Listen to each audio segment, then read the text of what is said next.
तेलंगाना के वजीर अजय कुमार ने खम्मम एनएसपी कैंप में खेल के मैदान के लिए अलर्ट की गई अराजी का मुआयना किया। इस मौके पर जिले कलेक्टर दूसरे अहदेदार भी मौजूद थे। पी अजय कुमार ने कहा कि तेलंगाना हुकूमत खेल के मैदान के लिए 2.5 एकड़ अराजी मुख्तस कर चुकी है।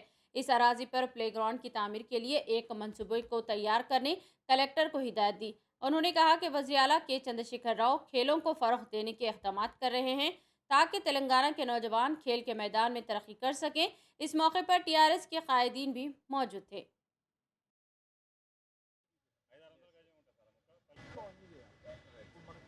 ఒక వాలీబాలో లేకపోతే ఒక బ్యాడ్మింటనో లేకపోతే ఒక షటిల్ కోర్టు వేయటానికి ఓ 2 పోల్స్ ఒక నెట్టే. అంతే. వాటి కోసమని ఆడి ప్రైవేట్ ల్యాండ్‌ని ఒప్పించండి. అది నీ సైట్ క్లీన్‌గా ఉంటది బై. అక్కడున్న యువత ఆడుకుంటానికి అవకాశం దొరుకుతది. నీ సైట్ ప్రొటెక్షన్ బాధ్యత నాది. అక్కడ మనం బోర్డ్ గీర్డ్ కూడా ఏం పెట్టం. బోర్డ్ పెడితే భయపడతాడు. వామ్మో! ఇదేదన్నా టేక్ ఓవర్ అయిపోయింది అనుకుంటాడు. కానీ అదే ఖాళీగా ఉండే కన్నా, పందులు దొర్లే కన్నా దానికన్నా దాన్ని ఒక చిన్న క్రీడా ప్రాంగణంలాగా తయారు చేసుకుంటే వాని సైట్ వాల్యూ ఉంటది, నీట్‌గుంటది. అక్కడ పిల్లలు ఆడుకుంటా ఉంటారు. వానికి అభ్యంతరం లేని దగ్గర దయచేసి కార్పొరేటర్స్ మీరు ఈ చర్య తీసుకోండి. చాలా క్రీడా ప్రాంగణాలు తయారైపోతాయి. చేస్తే ఏమైతది? యూత్‌కి మనము ఏదో ఒక అవకాశం ఇచ్చినట్టయితది. వాళ్ళు బయటకొచ్చి ఊకే సెల్ ఫోన్‌ల మీద, ఈ ప్యాడ్‌ల మీద బతికే బదులు వాళ్ళొచ్చి చిన్న ఆట ఆడుకుంటానికి అక్కడున్న